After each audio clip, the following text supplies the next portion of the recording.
Om Sahana Vavatu Sahanau Bhunaktu Sahaviryam Karavavahai Tejasvinavadhitamastu ma vidvishavahai. Om Shanti Shanti Shanti. Om Purnamada Purnamidam Purnat Purnamudachyate Purnasya Purnamadaya Purnamevavashishyate. Om Shanti Shanti Shanti.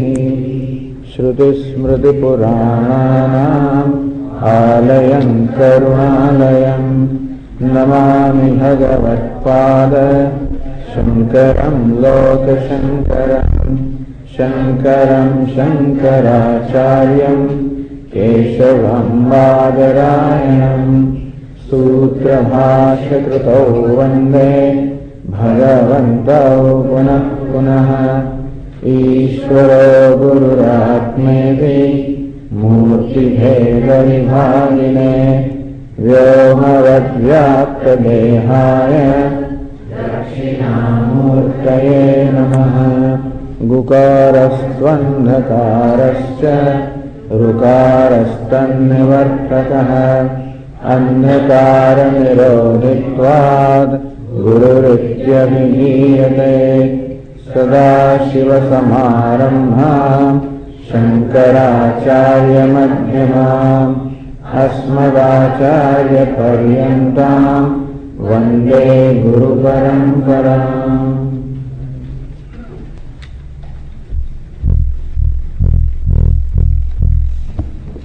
Read verse 19.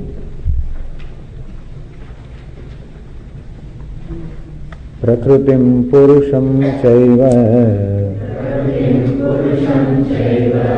vidhyanadi ubhavapi vikaramscha gunamschaiva vidhi prakriti sambhavan.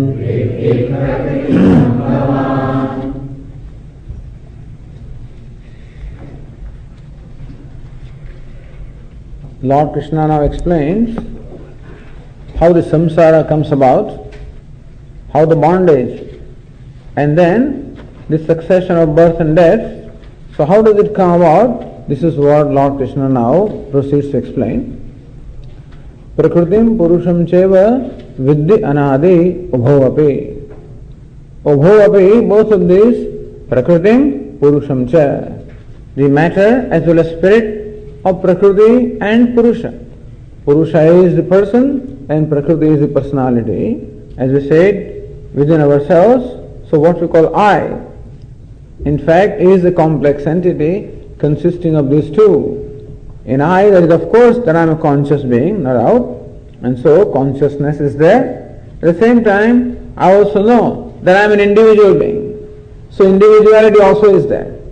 Consciousness is there, and individuality is there. There is something that creates a sense of individuality in consciousness.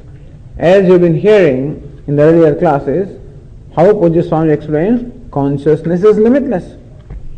And therefore, in fact, with the idea of consciousness, limitlessness should be associated. Whenever the thought of consciousness I comes, that I is consciousness, and consciousness is limitless, and therefore, with the idea of I, the limitlessness should be the concept. However, whenever I think of I always have a sense of individuality. So there is something that creates a sense of individuality in this consciousness I, which is limitless. So what is that? This is called Prakriti, this is matter or the personality. Or the Maya. He said that there is this Maya, which brings about the manifestation of creation, which brings about including the manifestation of my body-mind complex. And so, this body-mind complex is what we call Prakriti.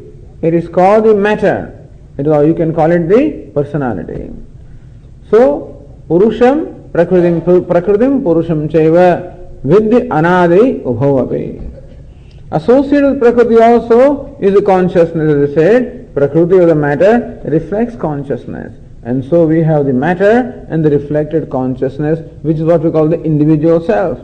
So Lord Krishna says the individual self called Purusha and the personality consisting of the body, mind complex is called Prakriti. With the anadi ubhavapi, understand that both of these are beginningless. Meaning that they are always there. There never was a time when Purusha was not there, there never was a time when Prakriti was not there, they were always there. And so these questions which are often asked, Swami, when did this begin? We have no answer to that. I think in a very humble way we can say that we do not have the answer to the question, when did this begin? What is the cause? What's the cause of this matter? I said, that is the cause of everything. Understand that we have to go to what we call a primordial cause, which itself is not the effect. See, what we find in the creation is that everything is a product, everything is an effect, made up of something, and that effect also becomes the cause of something else. So flower is produced from something, and from flower something else is produced.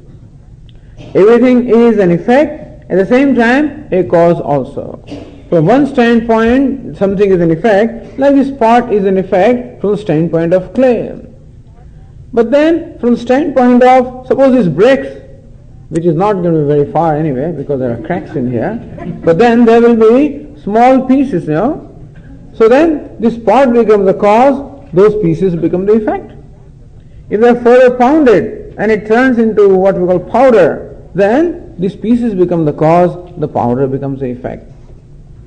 So this is how the universe is actually what we call a chain of cause and effect.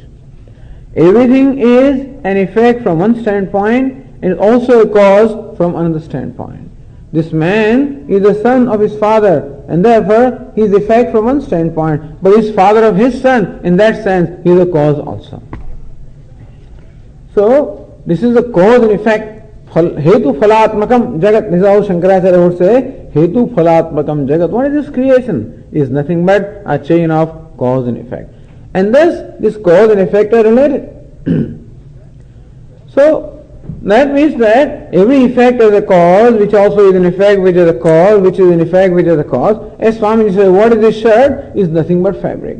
What is fabric? Is nothing but the yarn. What is yarn? Is nothing but cotton. What is cotton? Nothing but fibers. What are fibers? Nothing but molecules. And thus we keep on reducing the effect into cause. Where will this whole process ultimately rest? It must rest into something which is the primordial cause, which itself is not an effect. All of these should ultimately resolve into a cause which itself is not an effect, because if that also is an effect, then this would be an infinite process. Idea is infinite regression. If the primordial cause also is an effect, which is the cause, then it's an effect, which is the cause, then this process will be a never-ending process, meaning that there is no effect. Fact that there are effects, that shows that there is a cause, and therefore all of these must ultimately resolve into a cause which is itself not an effect. Otherwise, there is what we call infinite regression. Anavastha in Sanskrit they would call it, there is no avastha. Therefore we say that the Prakriti or the matter which is the cause of the universe itself has no cause. And effect always begins, and therefore which is itself is not an effect. So Prakriti is the cause of everything, itself not an effect, and therefore it has no beginning. Effect is that which begins. A pot is a creation, therefore it must have a beginning. But then this Prakriti is the cause of everything, itself not the effect of anything, therefore it has no beginning. Therefore there is no such thing as beginning. As we said yesterday also, we cannot in fact visualize the beginning, because something cannot come out from nothing. Something must be there. And this Prakriti is that is called primordial matter. That's what they call it. Meaning that that is the beginning of everything. Is always there in one form or the other. There is what we call pravaha nityatvam. There is always, this succession is always going on. Like the river is flowing, it is always changing. At the same time, the changing pattern always continues. It's called pravaha nityatvam, that flowing eternality, a changing eternality. So there are two kinds of nitya. There are two kinds of eternal things. One is changing eternal, other is non-changing eternal. So anyway, that is what we call the Brahman or self. But Lord Krishna says Purusha and Prakriti. The individual self as well as the personality of the matter, both of them are beginningless. And therefore, when did this jiva come into being? There is no time. When did this universe come into being? There is no time. When did the whole samsara begin? There is no time. As we said, otherwise, other difficulties also would come, which we discussed yesterday. So, vikaram sagunam saiva. So, why is there ignorance? We do not know. Ignorance is cause of everything. Ignorance is cause of everything. What's the cause of ignorance? No cause. It is there. Is it very frustrating? If it is, then there is nothing we can do about it. This is what it is. Ignorance is the cause of everything, itself does not have a cause. Therefore it is called beginningless. So ignorance, call it Prakriti, Maya, Avyakta, primordial cause, whatever you call it, it is beginningless. And therefore the sense of individuality, which is what we call jiva, that also is beginningless. Now what is the role? What is the contribution of both these factors in what we call samsara? Meaning the life of birth and death, or the life of seeking, life of becoming, life of sense of limitation. So that is called samsara. So this Prakriti and Purusha, both of them contribute. The person and the personality, both of them contribute into this samsara. What are their contributions? This is what Lord Krishna explains. Vikaramsa gunamsaiva viddhi prakriti sambhavan. May you know that vikara means modifications. That will state as subsequently. So, all the various modifications and guna, the sattva, rajas and tamas. These three gunas and all the products of gunas, understand that all of this is created by Prakriti. So, vikara means change. So, wherever the change is, understand that that is matter. Prakriti means matter. And so, it is the nature of the matter always to undergo change. Did you hear yesterday Swami saying that everything constantly changes? Even a flower also, even though it may look like it's the same flower that I am looking at, but in fact every moment it's a different flower. We do not notice the change, but it is the nature of matter to constantly undergo change. So vikaran, all the vikara, all the modifications, all of these are the creation of Prakriti, creation of matter. Gunam Saiva, this Prakriti or matter is said to consist of the three gunas, Sattva, Rajas, Tamas. In 14th chapter, Lord Krishna is going to discuss them in great detail, but these gunas, I'm sure you know Sattva, Rajas and Tamas.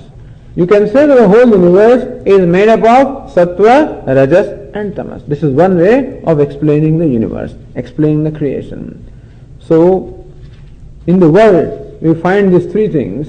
Sometimes we find the tranquility, silence, peace, purity, that is Sattva.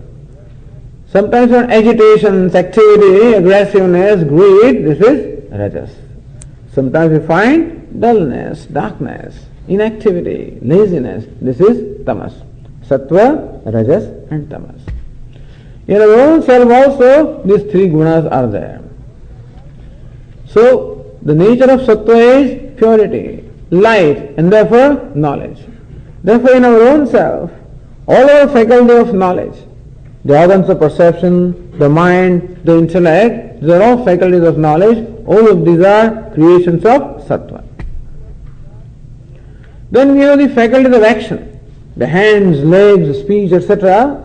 So, all the organs of action, and the prana, the vital air, which are all responsible, what we call the motor organs, they call it, And so the organs of action are the products of rajas. Because rajas means activity. And this gross body is a product of tamas. So understand that our own personality is also made up of these three gunas, sattva, rajas and tamas. So Lord Krishna says, Gunam Seva Vidhi Prakriti Sambhavan. Understand that these three gunas, sattva, rajas and tamas, are the products of prakriti, products of matter. They are matter. Not the body. The whole universe also will find these three. Sometimes you go to mountains or sitting before the lake and there is tranquility, peace, sattva. Sometimes the wind is blowing, the hurricane is coming, a lot of activity, rajas. And sometimes darkness, fearfulness, dullness, tamas. So sattva, rajas and tamas. These three make up our mind. These three make up our personality. These three make up the whole universe. Everything in the universe is a product of a combination of sattva, rajas and tamas. The proportion varies, but then all these three are there in everything in varying proportions. To understand matter. So why is Lord Krishna explaining? So that we can separate the matter from the consciousness, that is why. So we understand what the nature of matter is, and we understand what the nature of consciousness is, then we can separate them. And that is what is required. What is required is separation, that's called viveka, because both of these are intimately mixed up.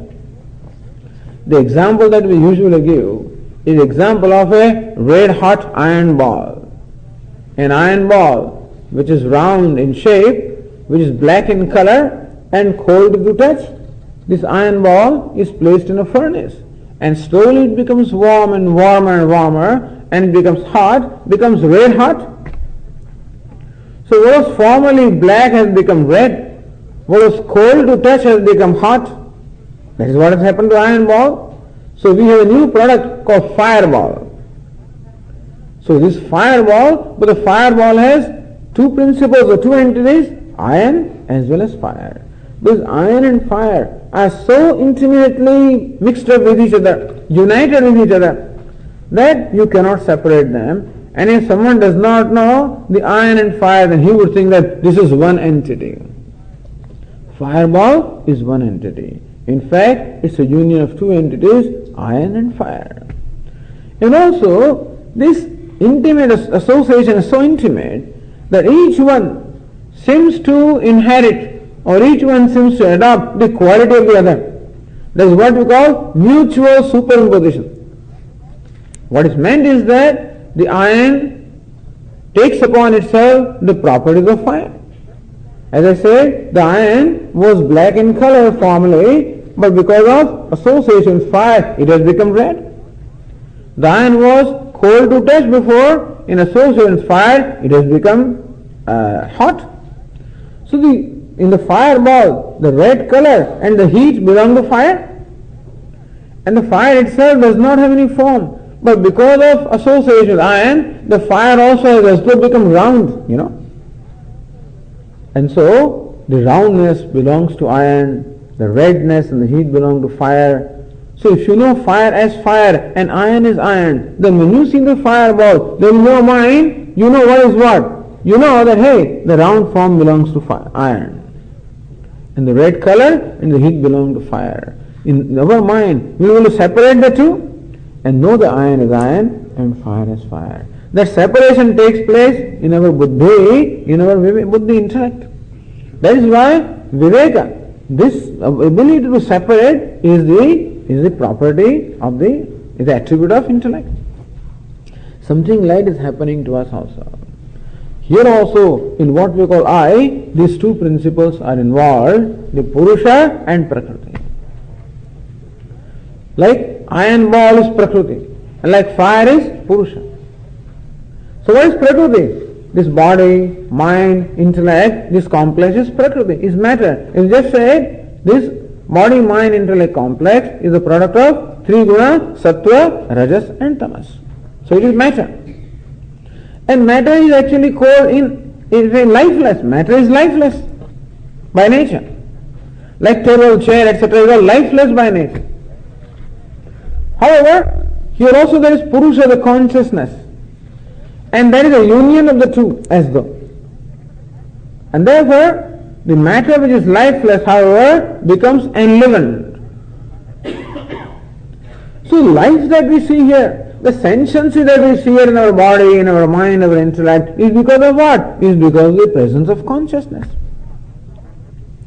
Just as the iron ball becomes red and hot, similarly also this lifeless matter becomes alive, becomes sentient, becomes conscious as though. The mind also is lifeless, but that also becomes conscious, becomes sentient and conscious. And just as the fire, which itself is without the form, however, in association with iron, becomes round as though, doesn't become, but appears round. Similarly also, consciousness does not have a form. Consciousness is limitless, doesn't have a form. But in association with the body-mind complex, the consciousness as though becomes also, has a form. Therefore, whenever I think of I, which is consciousness, also a form is always associated in the idea of I. As I said, actually, in the idea of I is pure consciousness, limitless, formless. And therefore, in the thought of I, there should be no form. But today when I think of I always think of a form.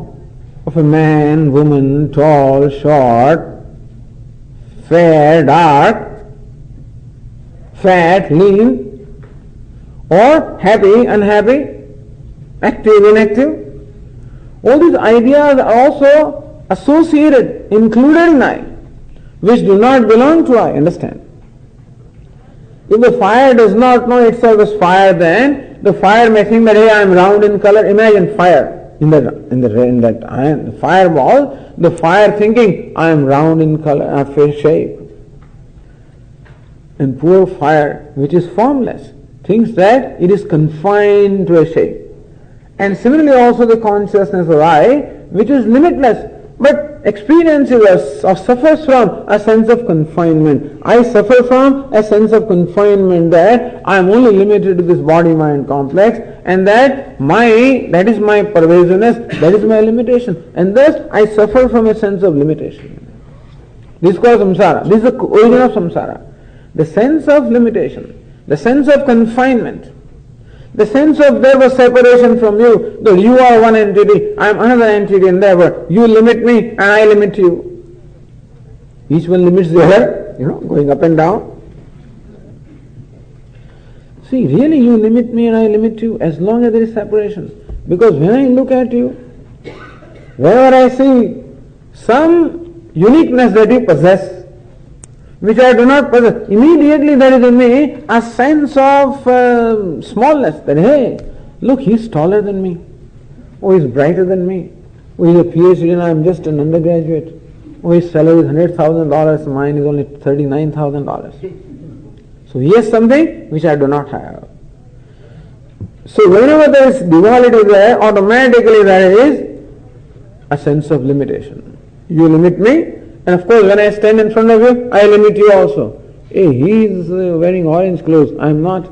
He seems to have nothing to do. Everybody brings diksha for him. Look, I have to stand in the line and serve my own food, and look at him. He sits on a table and then everybody serves him. So there can be, everybody will limit it, because what I have you do not have, and what you have I do not have. And therefore, this I, the consciousness, the limitless, suffers from a sense of confinement, a sense of limitation, and it cannot accept it. I cannot accept myself being limited, and therefore there is an impulse right away to become free from the sense of confinement. And I do all kinds of things to become free from sense of confinement. Not knowing how to do, I become further confined, that's all. I build a house in order to get security, in order to feel good. Then I am the holder of the house. In course of time, I become held by the house. So whatever comes like that, like the silkworm that creates a shell around itself for its own security, becomes bound by the very same thing. Not knowing how to become free. Whatever methods today I am employing to become free, in fact, I find that they bind me further and further. It is only due to ignorance. And so, Lord Krishna says, So explains here the mechanism of how the sense of individuality or sense of confinement comes.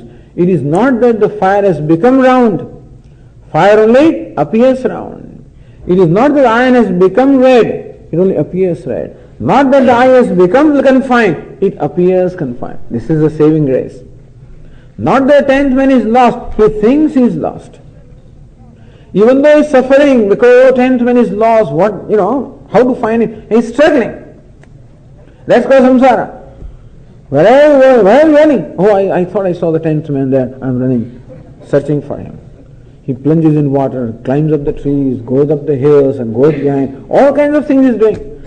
And in order for that search of 10th man, he developed all kinds of vehicles, Now he has a scooter and then he has a car and then he has a submarine. All kinds of things in there. For what? Searching for the 10th man. He even may have a helicopter also to have a survey whether that fellow is lost somewhere. All technological developments are what? For searching for the 10th man.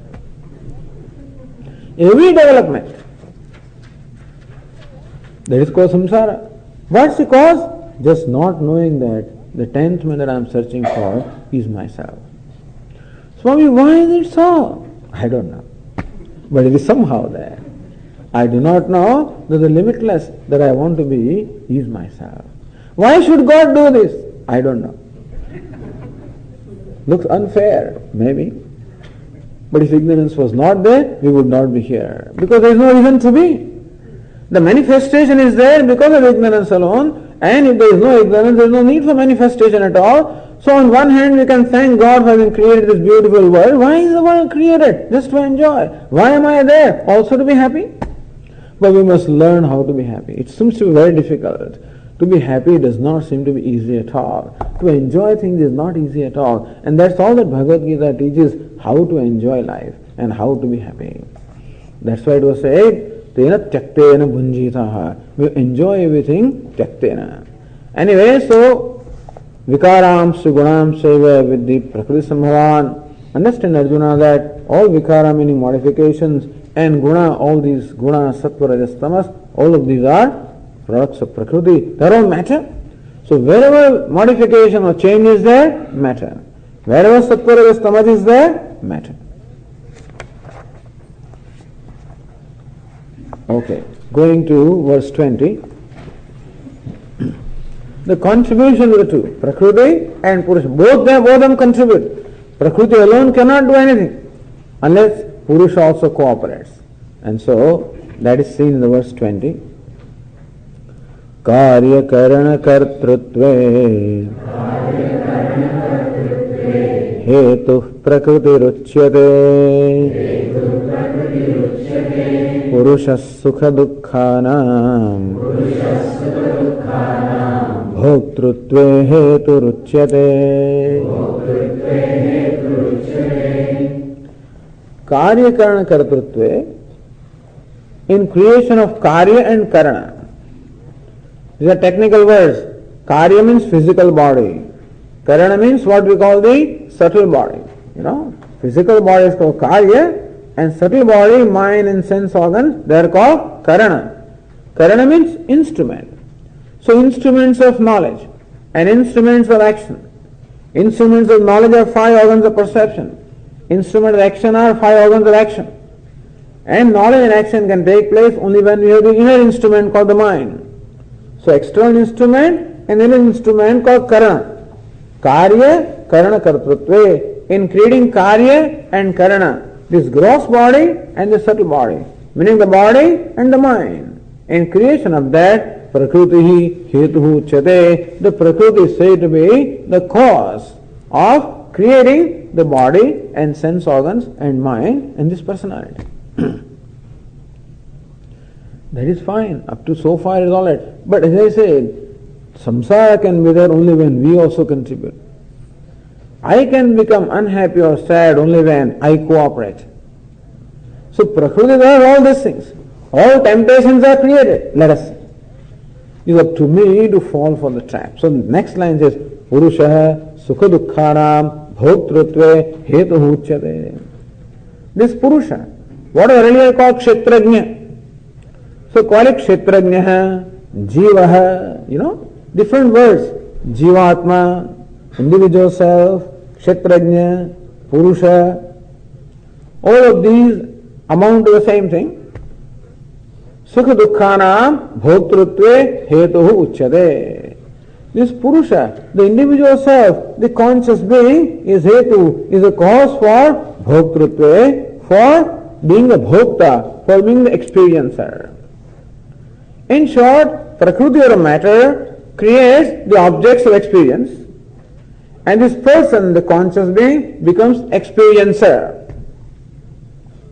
Experienced, experiencer.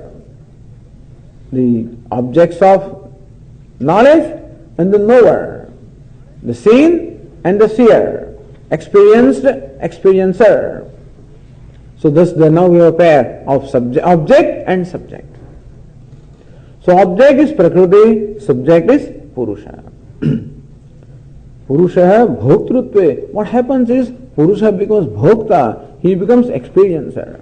A bhokta is generally often translated as enjoyer, but let's call him experiencer. So actually the consciousness is not an experiencer. An experiencer, understand. Experiencer is a road. So when I am experiencing, I am called experiencer. When I am speaking, I am called a speaker. When I am hearing, I am called a hearer. I don't have to be called. When speaking takes place, then if I identify myself with the act of speaking, then I become a speaker. When hearing takes place, if I identify myself with the act of hearing, then I become hearer. Who creates the hearer? Who creates the speaker? Speaking is one thing. The hearing is one thing. Hearer is another thing, understand? So let's understand the difference between the two. Hearing and hearer. Right now, hearing takes place when these words are spoken. But each one of you, if I ask you, who are you? You say, Swamiji, I am a hearer. I am a listener. Right now you're looking at me. Who are you? You are a looker. I am looked at, or I am a looker, and you are looked at.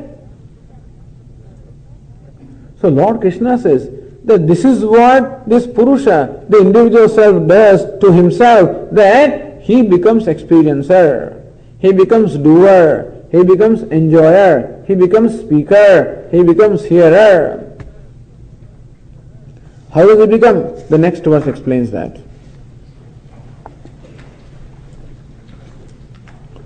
Purusha prakrutistho hi bhunte prakrutijan gunan karanam gunasangosya sadasadyo nijanmasu.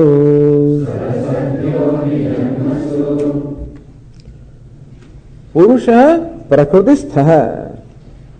This Purusha, the individual self, prakrutistha, who obtains in the Prakriti, who is associated with the Prakriti.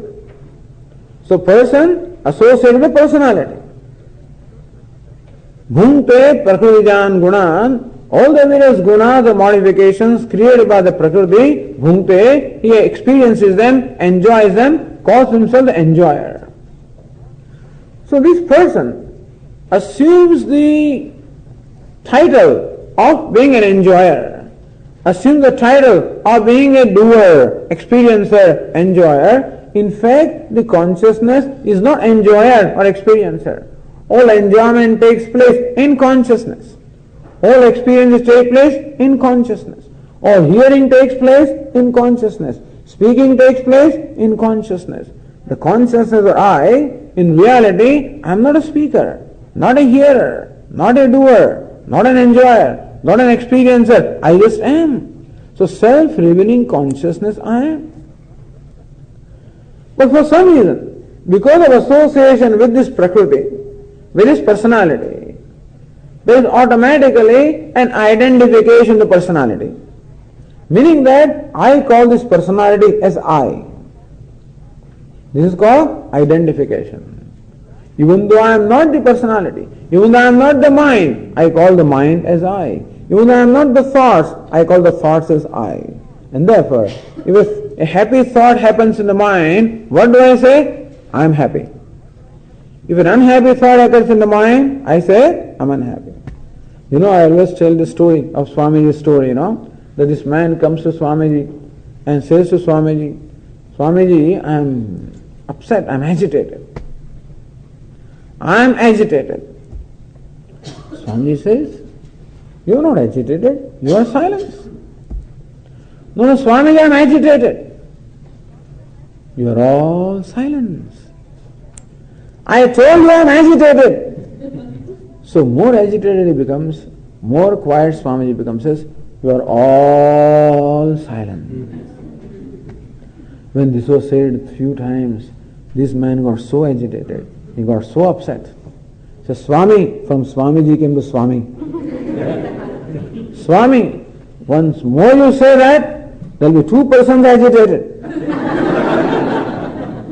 So since then Swamiji did not want to get agitated, he said, all right. Why do you say you are agitated? I know I am agitated. Who says you are agitated? I know I am agitated. How do you say you are agitated? My mind is agitated. That's all right. Your mind is agitated. Who are you? You are the knower of the agitated mind. Is it not so? How do you say that I am agitated? Because my mind is agitated. Who am I? I am the knower or perceiver or aware of the agitated mind. What I have managed to do is, I have managed to become one with my mind, and therefore when the mind is agitated, I say that I am agitated. Like the moon being reflected in the pool of water, and when the surface of the water is wavy, then the moon also seems to be wavy. The surface of the water is moving, the moon also seems to be moving. And similarly also, whatever be the state of the mind, because of identification, becomes my state. While watching the TV, sometimes watching this game, we become so absorbed in that. I told you the incident of this boy. We were watching one day this Super Bowl, New York Giants and San Francisco 49ers, watching the football game. And this was in New York, and the Giants won at the last moment. At the last moment, I think they scored, and they just won on the nick of the moment. They were all very happy because, Giants won. But one of these boys, he just got up and he ran towards the TV and punched TV, So what are you doing? I said, he says, well, the Giants won. I said, well, I hate Giants, he says, So because Giants won, he got so excited that he punched television screen. He became 49er. He was rooting for 49ers. And he became 49ers. See, that's what he became. And whatever that team must have felt when they lost is what this fellow felt. And he reacted in the same way as the losers would have reacted. He lost. He is just a spectator. He is neither one nor the lost. He is neither one nor lost. But how do they feel? I lost. This is called identification. And so taking upon oneself the attributes of something which I am not, attributes which belong in one place are taken upon the self. That is called identification. At that time, I am not what I really am. I am what I take myself to be. In fact, at any moment, I am what I take myself to be. But this Purusha prakrutistho hi, prakrutistha. So prakrito tishtati, the one who obtains in prakriti, one who obtains in matter, one who obtains in the personality. Swamiji, this body was not there, this would not have happened. Yes, would not have happened. If this creation was not there, this would not have, but it is there. Why is it there? I guess for us to find out, that's all. Because the intellect has been given to us, all the scriptures are given to us, all facilities are given to us, and the even agenda also is, task also is given to us. Go and find out. And so, Purusha, identifying himself with Prakriti, becomes a bhokta, becomes a karta. In fact, the experiences all take place in the mind. But because of identification in the mind, I call myself experiencer. The doing all takes place in the intellect mind. Because of identification in the mind, I call myself a doer. The birth takes place in the body. Because of identification, I call it myself born. Every year we celebrate the birthday. Whose birthday? The body's birthday. But what do I think? It is my birthday. The body gets old. Who gets old? I get old. The body is dying. Who is dying? I am dying. The body is short. Therefore, I am short. Body is tall. Therefore, I am tall. Body is man. Therefore, I am man. Body is woman. Therefore, I am a woman. Whatever it is. Body is father. So I am father. Body is mother. So I am mother. All these various complexes I entertain about myself. In fact, none of this belongs to me. Prananeva prana bhavati vadanvak pashyan chakshuhu. Says the Upanishad that identifying the organ of speech, he becomes a speaker. Identifying the organ of eyes, becomes a seer. Identifying the organ of hearing, becomes hearer. Identifying the organ of mind, becomes a thinker. Identifying the intellect, he becomes knower. And meaning that all these kinds of notions that we entertain about ourselves are all notions. They are not realities about me. And this is the origin of samsara. So Lord Krishna explains how samsara comes about, how life of becoming comes about. It is not that because this personality is there, therefore I am a samsari. No. It is that I am identifying the personality. And that is why a sense of individuality or a sense of confinement has come to me. Otherwise, I can enjoy this. This body is given to me for enjoyment. The organs of perception are given so that I can perceive the objects of the world. The organs of action are given so I can respond to the world. A mind is given so I can feel. The intellect is given so I can think and know. It's all beautiful. But all of these which are meant really for my enjoyment, all of them have become a problem to me. Each one of them is a problem. Body also is a problem. Why? Because I judge myself by the body. And therefore I must go to a plastic surgeon to repair my nose. Swamiji, today I will not come to the class. Why? I have an appointment. Somebody told me. With an appointment with who? Swamiji, what to tell you? I have to go to my beautician, to do my hair. That's all. So hair is beautiful, I am beautiful. Hair is not beautiful, I am not beautiful. Hair is grey, I am old. Hair is black, I am young. There are wrinkles, I am old. My skin is straight, then whatever. It is not a joke at all. This is suffering. I do not require anything other than myself to suffer. Then of course world can push some buttons further. But already is suffering. All that the world does is to bring out the suffering which is already there. Understand? All sadness is there.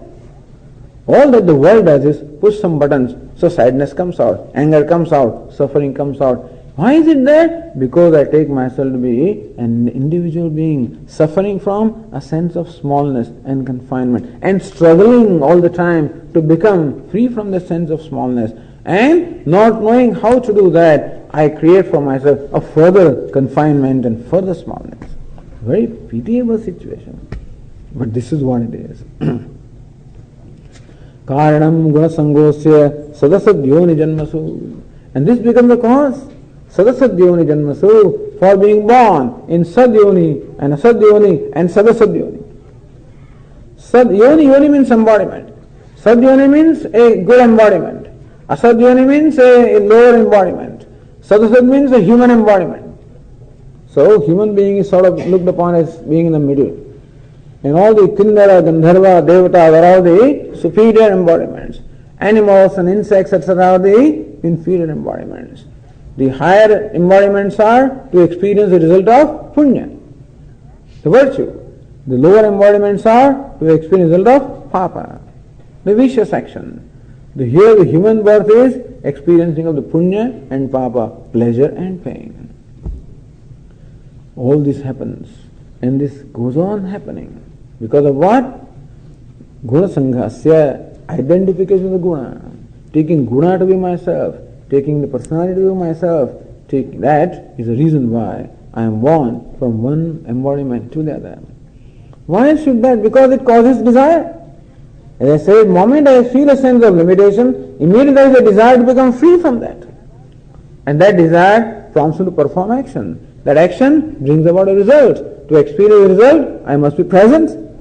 If the result cannot be experienced this life, next life, I must again take up another embodiment. Unfortunately, in the process of experiencing, I do more actions.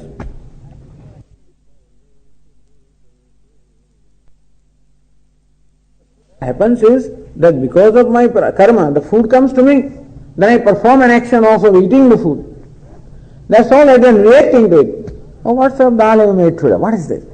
Oh, how wonderful it is. Either way I react, and that causes further action. If I did not like the dal, next time I Swamiji, what would you have? Not dal. If I like vada, so what would you like it? Vada. Meaning that experience created the impressions which are cause for further action, which create further experience, which cause further actions. And this is how the cause and effect chain, the karma phala chain goes on. This is called samsara. What should we do? We should recognize our true nature by separating the person from the personality. Recognize that all modifications belong to the personality. All changes belong to personality. All the limitations belong to personality. All actions belong to personality. All experiences belong to personality. And who am I? I am the person. What's the nature of the person? The verse 22 tells us that. Upadrashtanumanta cha bharta bhokta maheshwarah paramatmeti chapyuktah dehesmin purushah parah.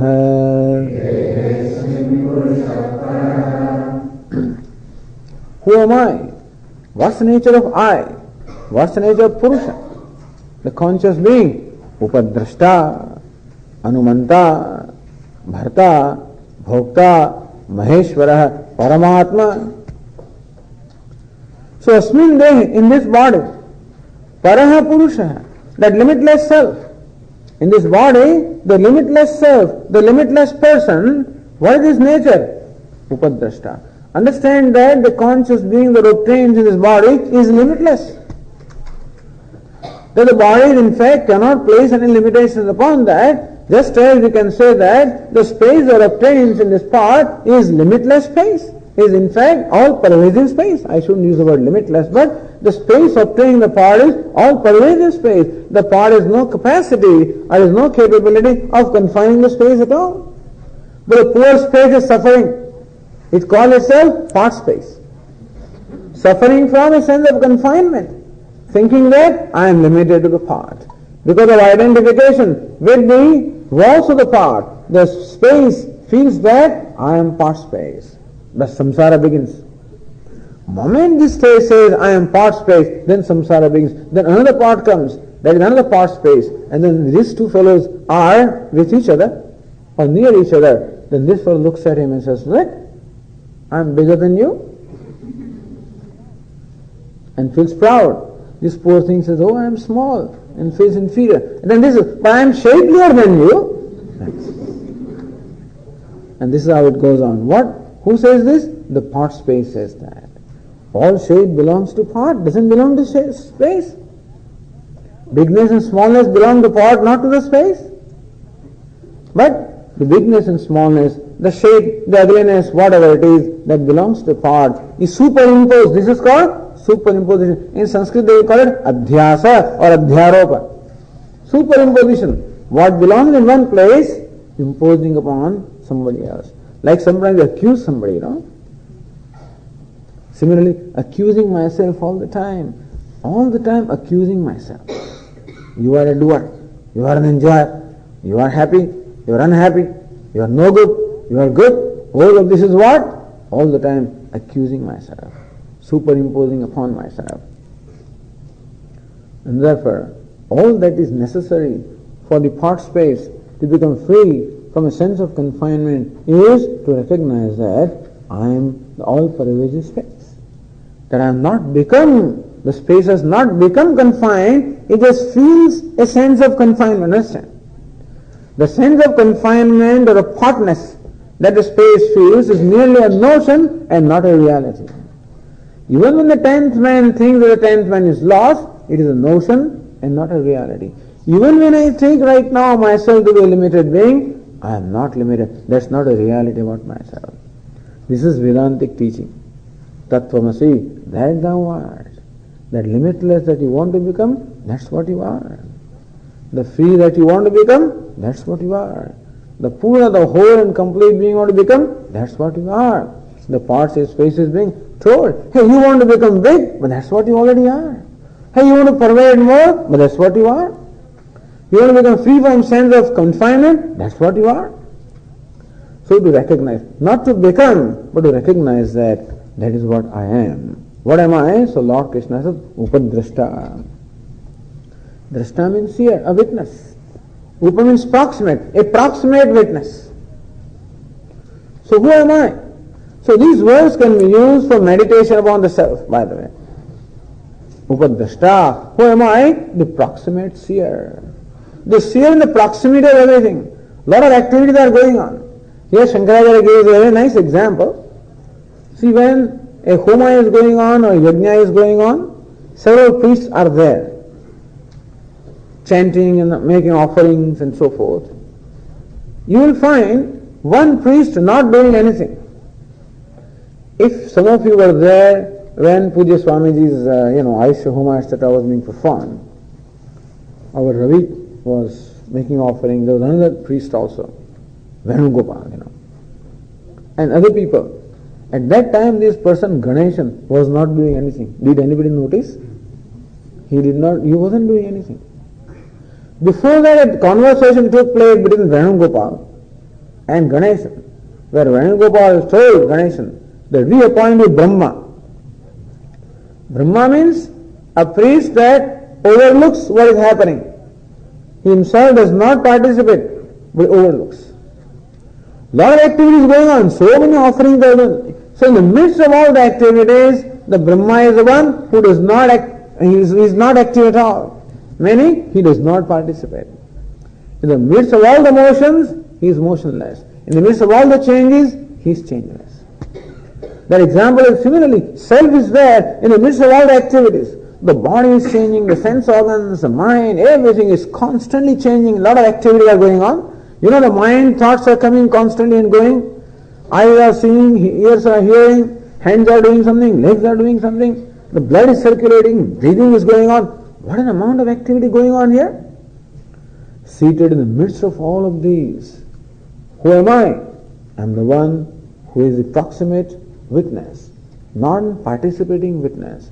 When all these activities are going on, being in the midst of closest to the activities and still free from all activity.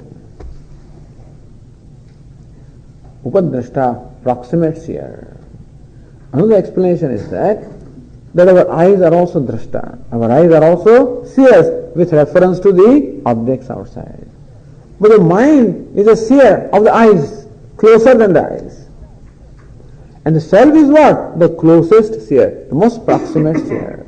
Rupam drishyam, lochanam druk, tad drishyam, druktumanasam, drishyaha, dhivruttaya sakshi, drugeva, natu drishyare. One text called Druk Drishya Viveka. The first verse says, the objects of the world are drishya. They are the objects. The eyes are the drashta, the seer. The eye is the object. The mind is a seer. The mind is the object. The self is a seer. Self is the object. Who is the seer? Somewhere this chain has to stop, understand? So cause and effect, seer and seen, everything should, gross and subtle, inferior, superior, all of these must ultimately culminate somewhere. So objects of the world are seen. The eyes are seer. But how can the eyes, when can the eyes see? Only the mind is behind the eyes, otherwise it doesn't see. When can the ears hear? When the mind is behind the ears. Otherwise, even though we have such loud volume here, and I am shouting also, see, I am sure that there are several here cases where hearing does not take place. Because the mind must be there behind the faculty of hearing. Anyatra manaha bhuvam nadasham, anyatra manaha bhuvam nashrausham. Hey, did you hear?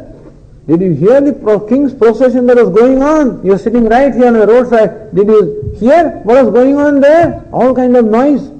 I did not hear. Did you see when it passed by here? I did not see. How come? My mind was elsewhere. The idea is that the organs of perception can perform their functions only when the mind is behind them. So it is said that the eyes are the seers, eyes are the seen, the mind is the seer. The thoughts of the mind also are known, they are also illumined, they are also seen, the object, the self is a subject, he is a seer. He is only seer and never seen. These fellows they are seer from one standpoint, seen from another standpoint. The eyes are seer from standpoint of the outside objects, they are seen from the standpoint of the mind. The mind is seer from standpoint of the eyes, mind is seen from the standpoint of the self. The self is what? The seer from the standpoint of mind and seen from the standpoint of what? There is no other standpoint. He is ultimate seer. So translation is the ultimate seer. There's another way of also contemplating upon. Who am I? I am the seer, ultimate seer. The seer who is not seen. Understand? The seen is always seen, the seer is always seer. Upadrashta, ultimate seer. Non-participating witness. That's called a witness who does not participate. When, witnesses come on the witness stand, he must be the one who did not participate. Well, he's not called witness, he's called an accomplice. Who is a witness? The fellow who does not participate. Self is ultimate witness, who witnesses everything. Without him, nothing can go on. So without Brahma, that ceremony cannot go on. He himself doesn't do anything. Without the self, the consciousness, nothing can go on. He himself does not participate. Anumantacha, permitter. What kind of a seer you are? Permitter, permits everything. How will he permit? When hearing takes place, he says, I am hearer. When seeing takes place, he also permits that. Whatever actions take place, he blesses them. Actions of organ of perception, action at the level of organs of action, all activities are taking place in the presence of the self. He is Anumanta, the permitter. One who does not oppose anything, one who supports everything, one who eliminates everything. So, he is called permitter. This is where this problem is answered, Swamiji, are you trying to say that this consciousness is a self of a robber also? Yes. A thief also? Yes. How come it doesn't stop? When a person is about to commit the theft, how come the self does not stop him? Anumanta permits. Unopposed to everything. It is like the movie screen, The screen in the movie theater, all kinds of things take place on that screen, is it not? Sometimes the scenes of love, sometimes the scenes of war, sometimes the scenes of kindness, sometimes the scenes of cruelty. How come that screen does not do anything when this cruelty is going on? How come the screen doesn't stop it? No, it supports everything. That's the nature of the supporter who is unopposed to everything. It is a substratum upon which this is all superimposition. Is it not so? The movie is what we call superimposition. The screen is the substratum. The substratum. Like the rope snake, again coming back to rope snake, somebody sees it as a rope, no, a snake. Somebody says, no, there is a garland there. Somebody says there is a stick. How come the rope does not speak out? Unopposed to all the superimpositions. Anumanta, the permitter. Unopposed because there is mithya. So Satyam does not oppose mithya. Understand? The substratum does not oppose the superimposition. The gold does not oppose the ornament. When the ornament is ugly, it's okay. Ornament is beautiful, okay. Gold is unopposed, permitter. That's the nature of Satyam. Bharta, sustainer. The self sustains everything. By satta spurti, it provides the existence, provides the awareness, it enlivens everything. Like in the presence of magnets, how the iron filings are enlivened, so also in presence of the self, the body-mind complex is enlivened. In that sense, it is said to be Bharta, the sustainer. Bhokta, the enjoyer. Not enjoyer but perceiver. One who perceives everything, meaning the consciousness, in presence of which all experiences take place. Maheshwaraha, he is a Mahan Ishvaraha, the great Lord. Why? Because just as in the presence of Lord, everything takes place in the presence without batting an eyelid. Similarly also, in presence of self, everything takes place. Paramatma is called limitless self. Atma and Paramatma, these terms are used, in fact they are not different. The word is a Paramatma. Para means limitless. Limitless self. Because sometimes we call body also the self, Sometimes the mind also is called self. Sometimes ego is called self. Intellect is called self. With reference all this self that is Satchidananda is called Paramatma, the limitless self, the true self. So Dehismin Purushah Paraha, the Paraha Purusha, the limitless self of the Lord is called by these different names.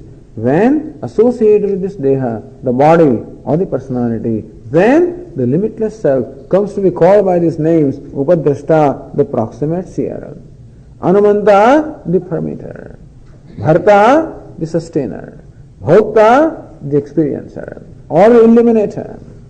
Bharta means illuminator. Paramatma, the limitless self. Maheshwaraha, the great Lord. All these names he gets. Who? The one's consciousness. So this is how Lord Krishna says, Etadyovet idam shariram kaunteya kshetramit abhidhyate etadyovetti tam prahu kshetrajnah.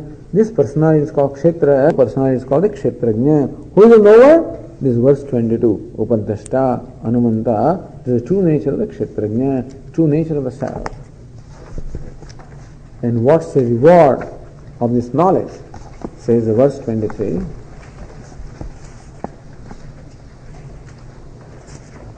Ya evam vetti purusham prakritim cha gunais saha sarvatha vartamanopi nasa bhuyo bhijayate. Yaha, whoever he is, purusham prakritim cha vetti. Swamiji, are women qualified for this knowledge? Are householders qualified for the knowledge? I would think so, because Lord Krishna, Yaha evam vetti, whoever he is. This Yaha is a universal pronoun applicable to everybody. But Swami is masculine. But some kind of thing it applies to everybody. Whoever he is or she is, whatever, whoever it is.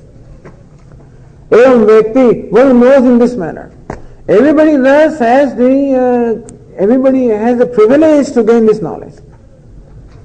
And nobody is privileged unless the preparations are. This knowledge also requires a preparedness, which was described by Jnanam, Amanitvam, Adambhitvam, etc. Yes, when that preparedness is there, it doesn't matter whether a person is a man or a woman, young or old, white or black or brown.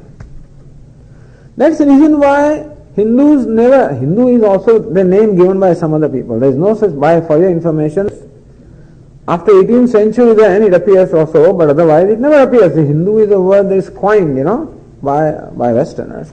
That's okay. But so sometimes people don't call them Hindus or Sanatana Dharma, whatever, but Hindus. Thing is that this is what the Vedic heritage or the Vedic parampara, the Vedic, the culture says, whoever that person is. Doesn't say that you must be an Indian, you must be a Hindu, you must be follower of Veda, you must be born on this. No, this is for everybody. Whoever he is or whoever she is who knows in this manner, who thus knows the difference between the Purusha and Prakriti, the personality and the person, who knows Prakriti, the matter is matter, Purusha, the person is person. That's all we need to know to separate the spirit from the matter. Atma from the Anatma. Purusha from Prakriti. Consciousness from everything else. Prakritim cha gunaisaha. This Prakriti manifests itself as my personality through guna, various modifications of sattva, rajas, tamas. So one who knows that personality as personality and knows Purusha, Upadrashta, Anumanta, Bharata, Bhokta, Maheshwara. He is muktaha, he is liberated. That's all we need to do. What do we need to do for becoming liberated? No need to go to heavens or any place. Right here. At least Vedanta believes that the liberation has to come here. If it doesn't come here, it will not come elsewhere. About any change. Death only becomes a phenomenon or an event for changing the station from one station to the other. Like in India, you travel in the trains and there are junctions. So in junction, you get out from one train and enter other train. That goes from a junction. Again, you leave that train, enter aboard the other train. What we do unfortunately is, when we travel, when we go from one train to the other, we carry all our baggage also with us, Nobody leaves the baggage there. In fact, while getting out of the train, I make sure I sit there and down. If I cannot do, I ask somebody else, look and below, because all kinds of, make sure that every piece of baggage is carried with me. Nothing is left there.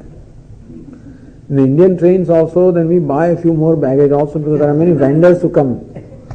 And therefore, buy a few things. And you eat a few things also. On the stations also there are many fruits, many specialties available, so you collect them. So you consume something, you accumulate something. Sometimes what you accumulate is more than what you consume, the baggage can be more, but another junction comes, go to the next train with all the baggage. And so, this is another train. This embodiment is this train with all my past baggage. When I leave this train, then there is junction. Go to another train with all the present baggage here. So this is what is the process of birth and death. But Lord Krishna says, Na abhijayate, he is not born again.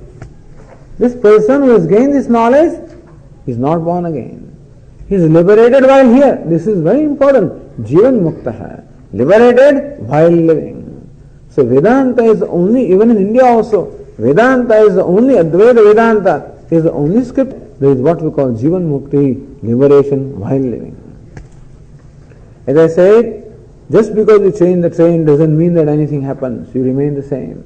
Just because I give up one body and take another embodiment doesn't mean that some miracle happen. Same I will go in there. So whatever has to happen here. So, na sabhuyo vijayate, he is not born again. This is just an upalakshana. He is not born again means there is no more pain for him, no more sadness, no more smallness, no more becoming. That all this process has come to a conclusion. And Lord Krishna says, Sarvatha Vartamanopi. However he behaves here,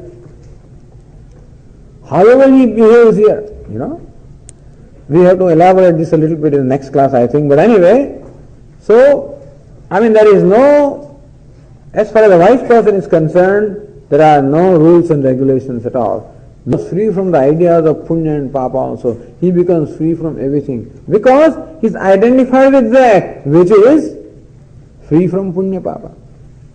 So he is identified with that which is free from all the punya papa, all the pairs of opposites. And therefore, sarvatamanapi, however this person conducts himself or herself, he remains free. Nasa bhuyo vijayate. In short, the freedom of the moksha is not to be judged by what the person does, but what the person knows. Because the knowledge, which is a means of liberation, because of knowing that I am already liberated. So, knowledge alone is a means for that which is already accomplished. And so this knowledge is a means of moksha, a means of our very purpose of life. Okay.